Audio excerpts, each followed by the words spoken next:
Goeiedag, is 'n voorreg om saam rondom die woord te kan wees. Ons bid dat die Gees ons inderdaad sal lei. Ons kyk vandag na verskillende skrifgedeeltes rondom die tema God, daardie spesifieke situasie en ons.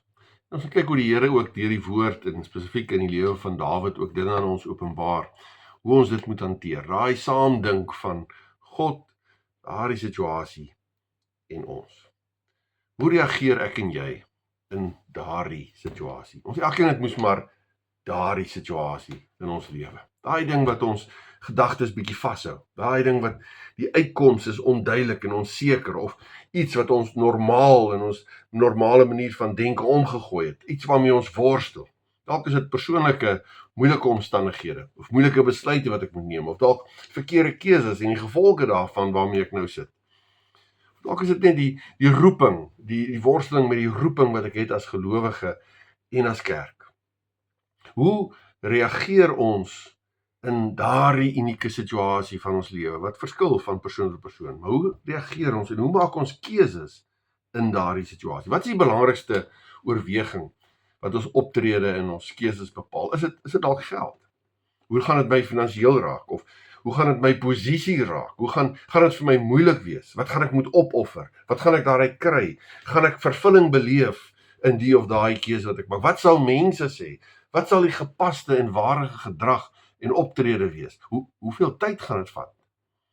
En dis alles belangrike vrae. Vrae wat ons dikwels vra as ons besluite moet neem en as ons met situasies gekonfronteer word. Maar dis ook soms hierdie vrae wat belangrik is, wat ons soms perspektief laat verloor, wat ons belangrike besluite verkeerd laat neem. Hierdie vrae verdring en verdof dikwels die eerste vraag, die eintlike belangrikste vraag wat gevra moet word, naamlik, hoe raak dit God se eer? Wat is God se wil in hierdie situasie? En hoe raak dit my verhouding met God? Dit is so maklik om die eerste vraag anders te vra, want as ons 'n besigheidstransaksie doen, dan vra ons tog in die eerste plek na geld. As ons 'n ooreenkoms aangaan, dan is ons eerste vraag so maklik, maar wat kry ek uit hierdie ooreenkoms? As iets gebeur, dan is dit net, hoe raak dit my en my lewe? Maar eerder is die vraag, en die eerste vraag, terwyl die ander vrae nie onbelangrik is nie, maar die eerste vraag, hoe raak dit die eer van God en die koninkryk van God? Selfs ook as ons as kerk, as 'n gemeente besig is of 'n gelowige is en ons wil aksies loods of wil dinge doen, dan vra ons baie keer, ja, wat kos dit en waar gaan ons die mense kry en gaan ons genoeg mense wat opdaag? Maar eerstens, is dit God se wil? Is dit in lyn met God se opdrag vir ons as kerk en as gelowige? En kom ons kyk vanoggend wat die Here openbaar met sy pad wat hy met Dawid loop. En hoe Dawid daardie situasies hanteer en hoe hy keuses maak. Nou eerstens in Handelinge 13 is daar 'n getuienis oor Dawid se lewe wat so besonder is. Paulus is in Antiochië op sy eerste sendingreis en op die Sabbatdag verkondig hy die evangelie en hy trek die verbondslyn vanaf Israel in die Ou Testament deur tot by Christus. En dan kom hy by Dawid en dan staan daar hierdie woorde, hierdie getuienis oor Dawid. Handelinge 13 vers 22. Nadat God Saul van sy ampt onthef het, het hy Dawid as koning oor hulle aangestel. Van hom het God gesê, ek het in Dawid, seun van Isaï, 'n man na my hart gevind. Hy sal al my opdragte uitvoer. 'n man na God se hart. Uit hierdie man se nageslag het God volgens sy belofte Jesus as verlosser vir Israel laat voorkom. 'n man na God se hart. Kan daar 'n groter getuienis wees? Kan daar 'n groter roepingsvervulling wees, 'n volheid van lewe wees, as dat daar getuig word oor jou lewe, dat jy 'n man of 'n vrou na God se hart is? Ons lees verder in vers 23, hoe hy 'n kerndeel vorm van die verbondslyn waaruit Christus gebore is. Volgens die belofte word Christus inderdaad uit die nageslag van Dawid gebore. Ons lees hoe hy die opdragte van God uitvoer, vers 22. Nou, hy is 'n diensknegt van God. Dawid word amper as 'n voorbeeld gebruik vir die ander konings. In 2 Kronieke 7 vers 17 word daar vir Salomo gesê, en jy, as jy soos jou vader Dawid leef, volgens my wil en alles doen wat ek jou beveel, en my voorskrifte en bepalings nakom, sal ek jou heerskappy bestendig. Dawid is half amper die model wat gebruik word, die maatstaf. Soos wat hy die Here gevolg het, so moet jy die Here volg. Nou, onmiddellik as mens hierdie dinge lees, dan wil ons sê, ja, maar Dawid was hierdie superduper gelowige, so ver bo ons gewone gelowiges. Hy het ver uit nie. Maar dalk moet ons eerder God raak sien. God wat vir Dawid aanstel. God wat vir Dawid begelei en in die holte van sy hand hou. Dawid sien as 'n produk van God se genade en God se bemoeienis, want dis wat ons lees. Vers 23 lees ons dat God het vir Dawid aangestel as koning. In Psalm 89 vers 21 sê die Here, ek het Dawid as my dienaar uitgesoek, hom met heilige olie tot koning gesalf. My mag, dis die Here se mag, sal hom ondersteun. My krag sal hom sterk maak, so sê die Here. Ons lees ook in 1 Samuel 17 dat dit is in God se naam dat Dawid die Filistyn Goliat tegemoet gaan en hom oorwin. In 1 Samuel 8 vers 28 is die getuienis dat die Here by Dawid is. Ook in 1 Samuel 17 belydenis dat die Here het hom gered uit die kloue van die leeu en van die beer. 2 Samuel 6 vers 21, die Here het hom verkies en as heerser aangestel. Die verhaal van Dawid en die getuienis van Dawid oor man van God en hoe Dawid dan op die ouend reageer en besluite neem is eerstens en eintlik in die eerste plek die verhaal van God se handelinge, God se getrouheid, God se genade, die realiteit van God in Dawid se lewe. Maar God se genade en God se getrouheid en God se bemoeienis is vandag nog net so waar. God het nie verander nie. Ons het ook God se genade waardeur ons roeping kan vervul. Eintlik nog meer, deurdat Christus intussen gekom het en ons het die volle openbaring van sy genade. Ook met ons vandag maak God bemoeienis ten spyte van ons swakhede. Ons het ook God se krag en sy beskerming waardeur ons oorwinnaars is. Eintlik nog meer, na die opstanding en die uitstorting van die Heilige Gees weet ons dat die krag van God in en deur ons werk. En met ander woorde, ook ons kan manne en vroue na God se hart wees. Want dit gaan meer oor God se genade oor ons as my goeieheid. Het gaan meer oor waartoe God my roep en waartoe God my in staat stel as 'n optelsom van my goeie punte wat ek in my lewe kan identifiseer. En tog is dit belangrik om te gaan kyk hoe Dawid geleef het in en vanuit God se genade. Hoe reageer hy binne situasies en hoe neem hy besluite? Nou kom ons stap saam met hierdie pad, so wat die Here het openbaar van wat God met Dawid op pad is. Ons staan stil by die volle verhaal van Dawid se lewe, nie net die positiewe nie, maar ook die dieptepunte van sy lewe en waar hy foute gemaak het. God het dit goed gedink om Dawid, die man na God se hart, so wat ons gelees het in Handelinge 13, sy volle verhaal op te teken. Positief en negatief, juist dalk ook vir jou. Vir jou en vir my, met ons oorwinnings, maar ook ons mislukkings. Ons gaan stilstaan by 3 momente. Ons gaan stilstaan by 3 daardie situasies in Dawid se lewe. Ons kyk na Dawid die oorwinnaar, ons kyk na Dawid die danser, ons kyk na Dawid die skuldenaar. En onder andere hierdie 3 grepe van Dawid se lewe het hy geleef as Dawid die man na God se hart. Hoe het hy geleef in hierdie 3 grepe? Nou die eerste moment, kry ons in 1 Samuel 17, vers 31 tot 37, ons gaan nou lees. Maar die eerste moment vat ons ver terug in Dawid se lewe. Hy is 'n jong man, onervare. Hy is te jonk om oorlog toe te gaan. Hy moet die skape oppas. En tog land hy op die gevegsfront, want hy moet sy broers kos vat. En dan kom hy by die gevegsfront te midde van hierdie dreigende situasie.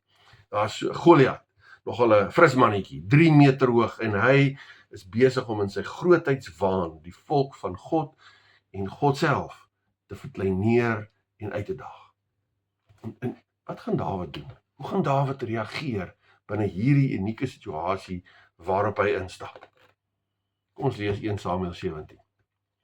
'n mens moenie oor hom moedeloos word nie, sê Dawid toe vir Saul. Ek sal gaan en teen hierdie Filistyn gaan veg. Maar Saul sê vir Dawid, jy kan nie teen hierdie Filistyn gaan veg nie, want jy is jonk en hy is 'n vegter van kindsbeen af.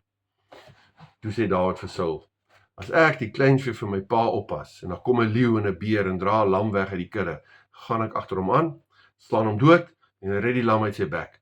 En as hy op my afstorm, gryp ek hom aan sy baard en slaan hom dood. Ek het die leeu en ook die beer doodgeslaan en hierdie heiden, hierdie Filistyn, sal soos hulle word, want hy het die linies van die lewende God verkleineer. Het gaan vir Dawid oor God se eer. Verder, so sê vers 37, verder sê Dawid, die Here wat my gered het uit die kloue van die leeu en uit die kloue van die beer, hy sal my red uit die mag van hierdie Filistyn. Ook later as Dawid na die Filistyn toe gaan, dan sê hy, jy kom na my toe met 'n dolk en 'n spies en 'n swaard, maar ek kom na jou toe in die naam van die Here, die Almagtige, die God van die linies van Israel, wat jy verkleineer het. Wat sien Dawid raak? Dawid sien nie net die grootte van Goliat raak, die omstandighede nie. Hy kyk nie na die wapenrusting ook vir homself, wat dalk die beste beskerming bied nie. Hy stel nie 'n kommissie aan om die waarskynlikheid van oorwinning te bepaal nie. Dawid sien nie sy eie jokheid raak nie. Wat Dawid raak sien is binne hierdie situasie van Goliat dat die naam van die Here verkleineer word. En dit mag nie. Daar moet iets aan gedoen word. Die eer van God dring hom tot beweging. Nie die optelsom bloot van sy omstandighede nie. Ons sien ook hoe Dawid hoe hy hierdie omstandighede in verband bring met sy verhouding met God en sy pad saam met die Here. God het hom juist voorheen ook gelei om oorwinning te kry oor die leeu en oor die beer toe hy skaap opgepas is, wat is gelees in vers 37. Met ander woorde, Dawid het hierdie geloofskennis, hierdie geloofsvertroue, die geloofservaring van God se beskerming en God se leiding. En vanuit sy verhouding met God kyk hy na hierdie situasie en kyk hy na sy roeping wat hy het binne hierdie situasie. Dawid bring, so gaan ons sien eintlik in alles van sy lewe, in al Dawid se daardie situasie, bring hy 3 dinge in verband. Die werklikheid van die omstandighede. Goliat wat daar is en wat 'n bedreiging is en wat God laster. Maar dan bring hy dit in verband met God. Dit gaan oor God se eer. En God is veel groter as Goliat. En daarom kyk hy nie vas in hierdie omstandighede nie, maar hy besef God is hier te sprake. En dan bring hy dit ook in verband met hom, met hy wat Dawid is. Hy is hier, het 'n roeping, want hy het in hierdie situasie doen, maar hy kan hierdie roeping vervul, want hy het ook 'n persoonlike verhouding met God. Telkens sien ons hoe Dawid die situasie in verband bring met God, God se eer en God se almag, maar ook hoe hy vanuit sy verhouding met God moet inspeel en sy roeping wat hy moet uitleef in hierdie bepaalde situasie. Hy bly nie maar toeskouer nie, maar hy aanvaar sy roeping in die naam van die Here.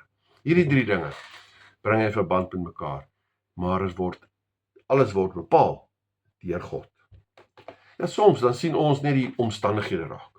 Die omvang daarvan en die grootte van die probleem en die skynbare oplosbaarheid. En dan word ons lam gelê en ons verval in vrees, soos die ander Israeliete, die ander manskappe gedoen het. Of daar's wantroue. Soms bring ons die omstandighede net in verband met ons as mens en ons menslike bronne. En dan is ons eintlik nog moedeloos voor ons begin. Of ons is dalk ontnigter, want ons besef het, maar ons kan nie hierdie situasie beheer nie. Ons kan nie dit regmaak soos ons dalk gedink het ons gaan nie. Maar hier, in hierdie situasie, 1 Samuel 17, word die omstandighede in verband gebring met God. God wat groter is die omstandighede, God wat heilig is, God wat sy eer aangetast word in die omstandighede, maar ook God wat in 'n verhouding met Dawid is. En so word Dawid nie die oplossing nie, maar die instrument in die hand van God om 'n bepaalde roeping in 'n bepaalde situasie te vervul. Maar kom ons gaan 'n bietjie verder op hierdie pad en hoe die Here hoe die Here 'n pad saam met Dawid openbaar, waar hierdie pad wat geloof word, waar Dawid 'n produk van God se genade is. Nou sien ons dat Dawid behaal toe 'n groot geskes. Hy is die oorwinnaar en gaan dit great. En hy word koning en hy word 'n gesiene man met baie mag en gesag en waardigheid. Dan lees ons 2 Samuel 6. Waar kry ons vir Dawid? Hy's besig om te spring en te dans voor die ark van die Here. Na die oorwinning oor die Filistyne bring Dawid die verbondsark terug na die Dawidstad. Die ark het eers by Obed-Edom gebly, ons lees die geskiedenis daarvan in 2 Samuel 6, maar dan kom die ark, die teken van God se teenwoordigheid en verbintenis met sy volk, van Obed-Edom na die Dawidstad toe. En lees ons wat gebeur daar, 2 Samuel 6. Elke keer, wanneer die draers van die ark van die Here 6 tree gestap het, het hy 'n bul en 'n vetgemaakte kalf geoffer. Hy het met volle oorgawe, het Dawid voor die Here gedans, met net sy linne skouerkleed aan.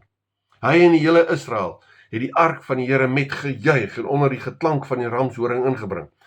Terwyl die ark die Dawidstad inkom, het Saul se dogter Mikal deur die venster afgekyk. Sy het koning Dawid gesien terwyl hy spring en dans voor die Here, en sy het hom in stilte verag. Later sê sy sarkasties vir hom, hoe waardig het die koning van Israel hom vandag gedra?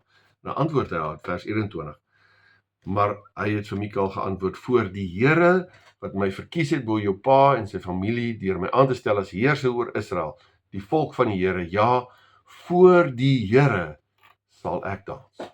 Hoekom reageer Dawid so, met uitbundigheid, sonder om te worry oor al sy waardigheid? Hoekom praat vers 14 dat hy met volle oorgawe gedans het? Besef Dawid nie dat die mense kyk nie? Is hy dan nie die koning wat waardig en besadig moet optree? Besef hy nie daar's 'n sekere protokol daarin? Besef Dawid dit. Maar Dawid kyk nie bloot na sy posisie as koning nie. Hy kyk nie na homself net in sy waardigheid. Of hy kyk ook nie net na die formele ritueel van die ark wat in Jerusalem ingebring word, die omstandighede nie. Nee, hy bring dit in verband met God. Dit gaan oor God en dit gaan oor God wat teken is van, die ark is teken van wie God is en God se teenwoordigheid by die volk. Hy sien die betekenis van die ark, naamlik dat God se teenwoordigheid is opnuut weer sigbaar in die midde van sy volk. En daarom, omdat hy ook 'n persoonlike verhouding met God het, wat binne hierdie godsdienstige gebeurtenis is, daarom reageer hy om net te dans en te jubel en te juig. Weereens staan God, waar dit gaan oor God in die eerste plek, dit wat gebeur, naamlik die ark wat terugkom in Jerusalem, en hy self, staan nie los van mekaar nie, maar hy bring dit in verband met mekaar, en daaruit volg sy optrede. Dit laat hom van vreugde ronddans, want dit is nie maar blote godsdienstige ritueel nie. Dis nie iets wat hom net ver af raak nie. Hy het 'n verhouding met God en die ark se terugbring raak God en dit gaan oor die eer van God en die teenwoordigheid van God en binne sy verhouding met God. As hy daar is, dan jubel en dans hy uitbundig. Christus is Immanuel, God met ons. Nie bloot 'n ark as teken van God se teenwoordigheid, maar Christus wat mens geword het ons vir hom gekoop deur sy bloed en hy woon in ons deur sy Heilige Gees. En daarom word ons gerig deur hom wat in ons woon, met wie ons 'n persoonlike verhouding het, wat ons ook plaas binne 'n godsdienstige gebeurtenis of 'n kerk of 'n plek waar ek aanbid. En daarom ook in my uitlewing en my roeping as Christen, dit wat, kom ons sê, godsdienstig gebeur, is dit nie maar bloot formalisme of net 'n ritueel nie. Maar ons moet uitbundig dans, want God is teenwoordig en ons het 'n verhouding met hom. Ja, ons godsdienstuitlewing is die saamdink van God met wie ons 'n verhouding het, wat binne 'n bepaalde vorm en manier van doen, dat ons hom moet dien en dat dit sigbaar word, hierdie verhouding wat ons het met God. Maar ons moet ook stil staan by 'n derde greep, 'n derde daardie gebeurtenis in Dawid se lewe, nog later. Ons lees daarvan in Psalm 51, Dawid die skuldenaar. Nou, Dawid, daai stadium hang hy daar by die paleis rond terwyl sy manskappe oorlog voer. Ek weet nie hoekom het hy nog gebly nie, maar hy's by die huis terwyl sy manskappe oorlog voer. En dan sien hy vir Batsheba bad en hy gaan laat roep haar en hy slaap saam met haar en sy word swanger. En dan probeer hy eers die swangerskap wegsteer deur haar man te laat kom van die oorlogsfront af, sodat dit lyk of dit sy kind is, maar later sy sien dit werk nie, omdat haar man nie by haar wil gaan slaap nie, want hy weet sy medemanskappe is op oorlog, so hy gaan nie na sy huis toe nie. Dan stuur hy hom terug na die oorlogsveld toe en hy wangle dit so, dat hy op die voorpunt land, sodat hy kan sterf. En dan neem hy Batsheba as sy vrou. Ons lees in 2 Samuel 11 van hierdie hartseer wegsteek hoofstuk van Dawid se lewe. Maar dan kom die profeet Nathan en hy konfronteer Dawid hieroor. In 2 Samuel 12 lees ons daarvan. Hierdie gebeure wat Dawid verkeerd gehandel het, buite God se wil opgetree het. Soos ek en jy ook maar baie keer doen. En wat is Dawid se optrede as hy daaroor gekonfronteer word? Daarvan lees ons Psalm 51. Kom ons lees dit daar. Daar staan: Wees my genadig, o God, in u troue liefde. Wis my oortredings uit in u groot barmhartigheid. Was my skoon van my skuld. Reinig my van my sonde. Ja, my oortredings ken ek en van my sonde bely ek en van my sonde bly ek altyd bewus. Teen u alleen het ek gesondig. Ek het gedoen wat verkeerd is in u oë. U uitspraak is dus reg en die oordeel regverdig. Hoekom het Dawid nie net vir die profeet Nathan weggejaag of selfs doodgemaak toe hy hom gekonfronteer het met sonde nie? Want hy was koning, hy kon dit doen.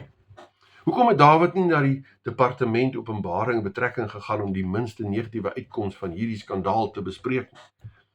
Hoekom so openlik sonder reserve homself verneder en sy sonde bely? Want ook binne hierdie situasie, hierdie spesifieke situasie, waar hy soveel verkeerde keuses gemaak het, bring hy weer 3 dinge in verband met mekaar. Die omstandighede, sy sonde met Batsheba, dit wat gebeur het. Hy praat ook in vers 3 en vers 6 van sy oortredinge, sy sonde. Hy bring dit in verband met homself, hy vat verantwoordelikheid daarvoor. Hy is die een wat gesondig het. Daar word in vers 5 en 6 gepraat van my oortredinge. Ek het gesondig. Maar hy bring dit in verband met God wat heilig is. God teen wie hy gesondig het. Vers 6. Teen u alleen het ek gesondig, staan daar. Met wie hy in 'n geloofsverhouding staan. God wat heilig is en nie die sonde kan verduur nie, maar met God met wie hy in 'n verhouding is, waar daar vergifnis en genade is. By God alleen is daar vergifnis en genade. En daarom omdat hy nie hierdie ding net op sy eie sien en hoe kan hy sy naam beskerm, omdat hy het in verband met God bring. God wat hierdie onreg nie kan verduur nie, maar God wat in sy genade ook 'n verhouding het, en wat Dawid hierdie sonde gepleeg het, ook vergifnis gee en kan gee. Daarom gaan hy na God toe in skuldbelydenis. Hy sien hierdie vertikale raak. Hy sien hoe raak het God se wil en sy verhouding met God. Sy posisie as koning verdof op die agtergrond. Wat mense sal sê, is vir hom nie meer so belangrik. Verskonings en vingerwys is nie op Dawid se agenda nie. Hy is betrokke, hy is skuldig, maar hy hardloop na God toe. En vanuit God se liefde is daar 'n herstel van sy verhouding met God. En dit is die werklikheid, die bepalende in hierdie omstandighede wat gebeur het. Sy optrede, ook in hierdie dieptepunt van sonde, word gemotiveer deur wie God is, en hy moet sê, hy moet voor God buig, want God is heilig en sy lewe is nie, maar ook die genade van God, verhouding wat hy met God het, en daarom hardloop hy ook met sy mislukking, hardloop hy na God toe, hy bely dit, hy berou, hy kom na God toe, en ja, ontvang God se genade en vergifnis. Ons sluit af. Wanneer jy kind van God is, met ander woorde, wanneer jy Jesus Christus se verlossingswerk in die geloof omhels het, deur die werking van die Heilige Gees, wanneer jy dus God ken as jou Vader en as jou koning, wanneer jy kind van God is. As kind van God, wat doen jy met daardie situasie in jou lewe? Ons elkeen het maar daardie situasie. Dalk is dit studies, dalk is dit 'n verhouding waarin jy staan, dalk is dit 'n huwelik of 'n konflik tussen mense, dalk is dit net die omgewing waarbinne jy lewe, dalk is dit daai situasie van mense wat die Here nie ken nie, dalk is dit siekte in jou lewe, dalk is dit die rotteresies wat my oorweldig. In daai situasie wat tans in jou hart leef, watse keuses maak jy? En hoe maak jy daai keuses? Punt is, as kinders van God, maak ons nie die situasie, God en onsself los van mekaar nie. Dit is nie net die situasie en ek as mens en hierdie situasie gaan my oorweldig. Dis nie net God in die situasie, so asof dit niks met my te doen het nie, en daar moet dit nou maar uitsorteer, en wat ook al sal gebeur. Dis ook nie net ek en God, asof hierdie situasie en hierdie ding in die wêreld nie iets met my te doen het nie. Nee. As kind van God is dit altyd God, sy heiligheid, sy eer, maar ook sy genade, saamgedink met my, ek wat in 'n verhouding met God is, saamgedink oor die situasie en wat God se wil in die situasie is, en wat my roeping as kind van God in hierdie situasie is. God, daardie situasie en jy, saamgedink. En daarom is daar altyd 'n anker, is daar rigting, is daar hoop, te midde van die situasie, want God is daar. Daarom is daar altyd 'n roeping, want van in my verhouding met God, roep die Here my om in hierdie situasie in te speel. Daarom is ek veilig in God se arms, ten spyte van die situasie, juis omdat ek 'n verhouding met God het. Manne en vroue na God se hart, is nie iemand wat nooit foute maak nie, wat nooit gevaar beleef, of in moeilike situasies kom nie. Manne en vroue na God se hart, is mense wat die werklikheid van hoogte en laagtepunte van hulle lewe in verband bring met God, God se eer en hulle verhouding met God. Laat ons dan lewe as manne en vroue na God se hart. Amen. Kom ons bid saam. Onse Vader wat in die hemel is, U ken ons elkeen. U ken daardie situasie wat in ons hart, in ons verstand en in ons lewe tans is.